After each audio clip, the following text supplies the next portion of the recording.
Então, para poder entender sobre a finalidade do toque da trombeta e ver por que, que eu não descarto o arrebatamento, por exemplo, ser no Yom Kippur. Por quê? Qual é a finalidade do toque da trombeta? Não era anunciar um evento que ocorreria naquele dia.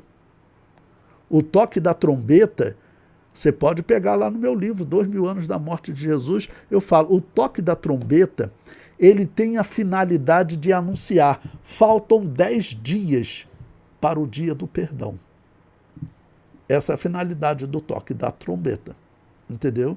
Não, assim, não era o dia especial, o toque da trombeta, a finalidade dele é, olha, se preparem porque faltam 10 dias para o dia do perdão.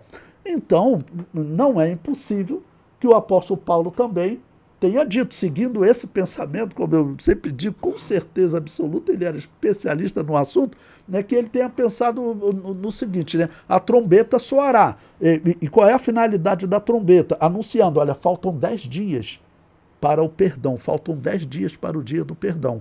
Então não é impossível que o apóstolo Paulo tenha pensado, né? Olha, a trombeta soará, ok? Anunciando que faltam 10 dias, nessa hipótese, nessa teoria que possível, né? Tá bom? Faltam 10 dias para o arrebatamento. Não é impossível também que isso aconteça, entendeu? Então, eu falo, assim como o dia do Pentecostes também, eu falei para vocês, é um dia especial também. Foi o dia que a igreja nasceu. Então, se alguém defender, né, professor, ouvindo isso, eu acho que é no dia do Pentecostes. Eu falei, porque foi o dia que a igreja nasceu, tem que ser o dia que ela é tirada da terra. Bom, aonde nós acharíamos a resposta? Provavelmente nós nunca saberemos mesmo o dia e a hora, já que pelo menos essas três possibilidades são muito grandes, tá bom? Tanto no Pentecostes, quanto na trombetas, quanto no Yom Kippur. E também se alguém falar que é no dia da Páscoa, porque alguns, inclusive você sabe que alguns dizem que a igreja nasceu, vamos dizer, no dia da morte de Jesus, e não no Pentecoste. Ali foi a confirmação, os dons espirituais, mas quando Jesus morreu, a igreja nasceu. Essa é a visão de alguns. Então, são muitas possibilidades para nós realmente chegarmos a um ponto e afirmarmos o seguinte, nós nunca saberemos o dia e hora. Não? Eu estudo esse tema, vasculho esse tema, né, pelo menos há 37 anos, não? Que eu dou aula desse tema, e procurando, assim, eu nunca achei realmente uma maneira que pudesse dizer é esse dia e hora. Tá bom? Então nós ficamos no campo das possibilidades. Então eu aconselho vocês, até porque vocês sabem, eu não conheço todos aqui há muito tempo, mas nós podemos estar diante, né, de pessoas maduras. Não sei se tem algum novo convertido aqui, talvez a irmã Márcia, que deu o testemunho dela, tá bom? Mas vocês sabem que dependendo da pessoa, às vezes do que ela ouve, né, até enfraquece a fé da pessoa. Por isso é que quando eu escrevi o livro 2000 anos da morte de Jesus, eu fiquei preocupado. Eu falei, poxa, eu começar a pregar, a alertar os irmãos, né? Porque, até contar uma coisa para vocês, quando chegou o ano 2000, muitas pessoas ficavam me perguntando, alunos, né, de escatologia, como eu disse, eu dou aula de escatologia há 37 anos, alunos ficavam me perguntando, pastor, e esse ano 2000? Eu falei, irmãos, esse ano 2000, ele não tem nada na profecia. Não existe nenhuma profecia de tempo ligada ao nascimento de Jesus. Tem da morte de Jesus. Essa profecia, sim, tá bom? E isso foi lá em 2000. Eu comecei a dar aula de escatologia em 1988, irmãos. 1988. Então, isso já foi nos anos, se aproximando dos anos 2000. Eu falei com eles, não existe profecia relacionada ao nascimento de Jesus, tem relacionado à morte. Bom, como foi se aproximando, e até porque eu estava vendo a igreja numa situação espiritual complicada, uma situação doutrinária complicada, só eu digo que essas denúncias de heresias na revista de escola dominical, Eu comecei literalmente em 2011, foi o primeiro caso que eu vi de uma revista de escola dominical trazer um comentário contrário ao que nós acreditamos, porque em 2011 veio uma revista de escola dominical dizendo que em Atos capítulo 2 não houve manifestação de línguas espirituais, só de dialetos. Isso saiu na nossa revista de escola dominical. Então eu comecei a ficar preocupado, e vendo a Assembleia de Deus também muito envolvida em política e uma série de problemas, outros pastores da Assembleia de Deus, vamos dizer, colocando espírita no púlpito, e outros pastores da Assembleia de Deus indo no Vaticano, chamando o Papa de sua santidade, isso aí é entre outros problemas, tá bom? Então eu falei, olha, realmente a coisa está ficando feia. Eu resolvi escrever, mas eu botei um subtema. Você pode ver lá no livro, acho que você comprou o livro, irmão Roberto. Se você ver lá no livro, está 2000 anos da morte de Jesus, e eu coloquei embaixo um subtema, com uma pergunta. O princípio de dores? Tá bom? Por quê? Por que eu botei essa pergunta? Mostrando que eu não estou afirmando, vamos dizer, um tempo para 2029, até porque pode ser antes, né? Até porque pode ser depois. No próprio livro eu explico que nós não sabemos, nós calculamos que Jesus, o seu ministério durou 3 anos, mas isso não está claro na Bíblia. A Bíblia não deixa claro quanto tempo durou o ministério de Jesus. Nós interpretamos devido à quantidade de festa de Páscoa citada no livro de João, que foram 3, e aí, historicamente, chegou-se à conclusão, né, dessa possibilidade de 3 anos de duração no ministério, mas pode ter sido mais. Então, nós ficamos realmente no campo da possibilidade. O ano de 2025 é especial, por quê? Também eu já venho pregando há bastante tempo, né, contra o ecumenismo, e eu sempre falava, o ecumenismo ele tem um plano para o ano de 2025. Lembrando, para quem não sabe, ecumenismo é um projeto da Igreja Católica, que ele foi anunciado em 1965, quando terminou o Concílio Vaticano II, o Concílio Católico. Ele anunciou que em 60 anos, ou seja, se cumpre em 2025, então, né, que em 60 anos eles iriam unir todas as religiões e todas as igrejas. A união das igrejas nós estamos vendo acontecer a pleno vapor. Tá bom? E as religiões também. Esse ano de 2025, além de completar 60 anos, será mais uma reunião dessa COP, né? Esse encontro que eles fazem de 2 em 2 anos, e essa COP, vocês podem ver o que vai acontecer com certeza absoluta. Eles vão, todo o encontro dessa COP, eles fazem algo religioso com uma série de pagãos, uma série de satanistas, para ficar bem claro. A última, em 2023, irmãos, eles fizeram lá no Monte Sinai. A última, em 2023, eles fizeram lá no Monte Sinai.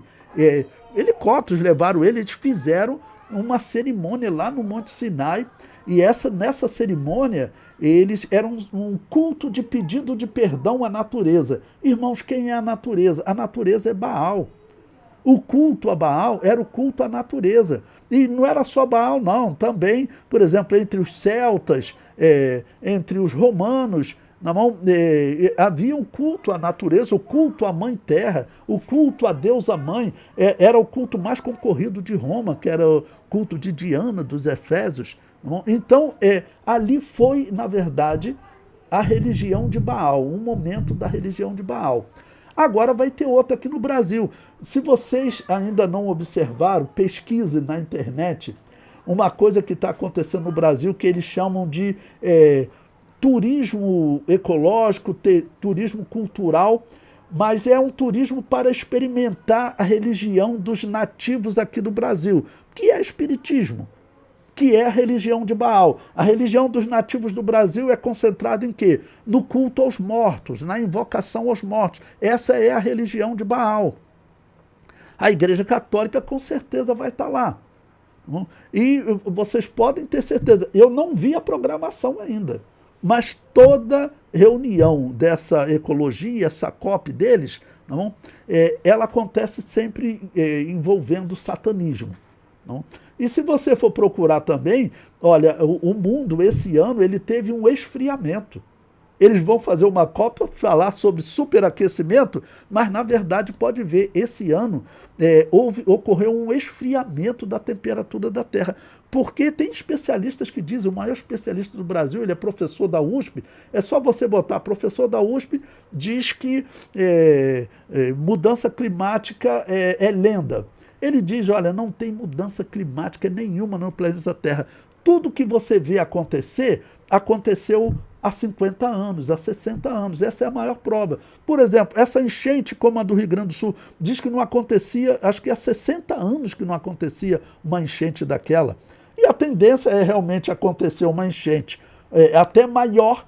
Por quê? Porque, por exemplo, a Xamanlá, acho que é Lagoa dos Patos, né? Ela tem um monte de dejeto humano lá, a lagoa ela não é tão funda quanto ela era 60 anos atrás. E tem mais pessoas. Então, realmente pode acontecer realmente do desastre ser maior.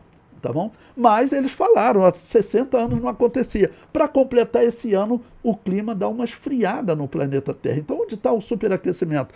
Todo esse movimento, acredite, irmãos, estou falando aqui também como hipótese, não? Mas que a finalidade seja só essa. Que acontece o culto lá, satânico, nós temos certeza que acontece. Que vai acontecer no Brasil e vai envolver lá aqueles pajés, fazendo como se fosse algo cultural. Vai se juntar ali o pajé, vai se juntar alguém da religião africana. Pode ter certeza que virão pessoas da religião inca, astecas, maia, dos maias, porque teve pessoa da religião asteca que o Papa Francisco levou em Roma, tem uns 2 anos, né, lá no Vaticano, para praticar um culto, né, a um demônio asteca. Pode ter certeza que todos eles vão participar. Tá bom? O que está acontecendo no mundo, tá bom? E vamos considerar que a igreja seja arrebatada hoje, como exemplo, a igreja arrebatada agora. Tá bom? O que vai acontecer no mundo são sacrifícios diversos. Hoje, eu já disse para vocês uma vez, vou repetir, já ocorre um sacrifício anual no mundo. De quantas pessoas? Eu falo da casa de 40 milhões. Como ocorre esse sacrifício anual de 40 milhões? Basta você ir no Google fazer uma seguinte pesquisa. Pesquise primeiro, quantos morreram de Covid no ano de 2020? Eu fiz essa pesquisa no ano de 2020, tá bom? Quantos morreram de Covid no ano 2020, aquele ano terrível da Covid, né? Você vai encontrar o número. No mundo, morreram cerca de 2 milhões de pessoas. Aí depois você vai no site da Organização Mundial de Saúde e você pesquisa quantos abortos legais ocorreram no mundo no ano de 2020. Aí você vai ficar espantado. 2 milhões de mortos de Covid.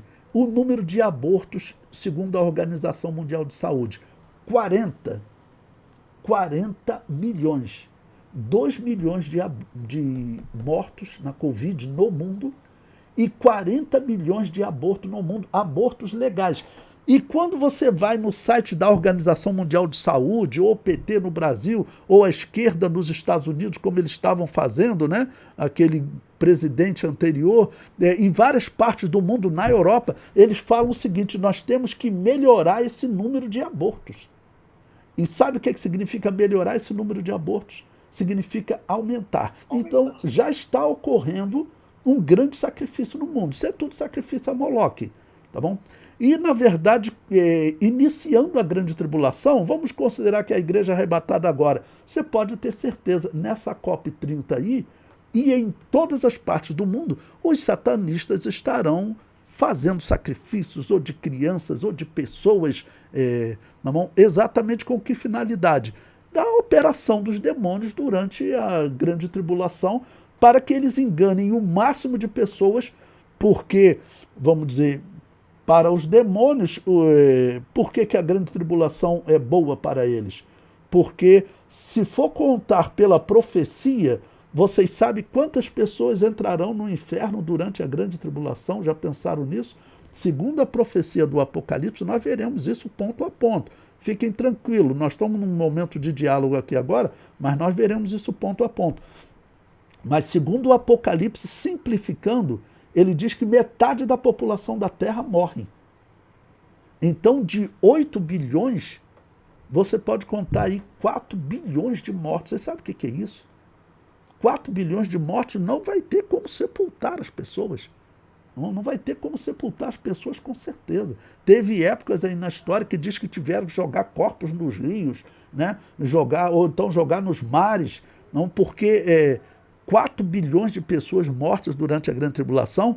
E durante a Grande Tribulação vocês verão também que tem alguns sinais, assim, por exemplo, os selos, sai um cavaleiro e diz o seguinte: e o inferno o seguia.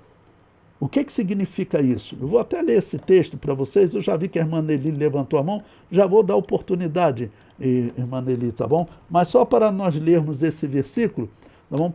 Ele diz então o seguinte, que o inferno o seguia. Por quê? Isso está no capítulo 6. Abra então aí em Apocalipse, capítulo 6, versículo 8. Aí é o cavalo amarelo, e diz: e olhei, e eis um cavalo amarelo, e o que estava sentado sobre ele tinha por nome Morte. E o inferno o seguia. E foi-lhe dado poder para matar a 4ª parte da terra, com espada e com fome, e com peste e com as feras da terra. Aqui, para vocês poderem entender, é morta a 4ª parte da terra, tá bom? Quanto que sobra? 3/4. Depois, outra profecia diz que morre 1/3. Então, dos 3/4 que sobram, morre 1/3, ou seja, no final morreu a metade. Tá ok? Por isso que eu disse, eu dei o número de que durante a Grande Tribulação, 4 bilhões de pessoas vão para o inferno, porque esses juízos, a Bíblia está deixando claro que ele não cai, por exemplo, sobre israelitas fiéis ou sobre cristãos, pessoas que tenham ficado aqui, estejam fracos, mas renovaram a sua fé e estão sendo perseguidos pelo anticristo. O juízo não cai sobre eles. Esses juízos, ele vem sobre pessoas e ele vai cair sobre pessoas que estão seguindo o anticristo, porque diz que o inferno segue. Tá bom? Então, esse, vamos dizer, é o maior sacrifício da história da humanidade. O diabo que vive de ver almas humanas serem destruídas, já que ele tem ódio pelo ser humano, ao mesmo tempo que durante a Grande Tribulação a adoração a Satanás aumenta, ao mesmo tempo o que ele está fazendo? Ele está trabalhando para a morte de homens, porque ele sabe que a morte, ainda mais um homem estando no pecado, a morte é o fim para a vida do homem. E esses dias, eu estava falando com o meu filho, que a gente, aqui em casa também, a gente conversa muito sobre esse tema, né? E eu estava falando com ele que, muito provavelmente, o que vai acontecer no início da Grande Tribulação é esse sacrifício de pessoas. Não? Pessoas que se odeiam de alguma maneira hoje, nós sabemos, você pode pesquisar que existem denúncias, casos anualmente de sacrifícios no Brasil, existe muita denúncia de sumiço de crianças, tá bom? Tudo isso, vamos dizer, são sacrifícios que essa religião de Baal exige desde o princípio. Exige desde o princípio. E começando a Grande Tribulação vai haver realmente uma grande quantidade. Bom, a irmã Nelly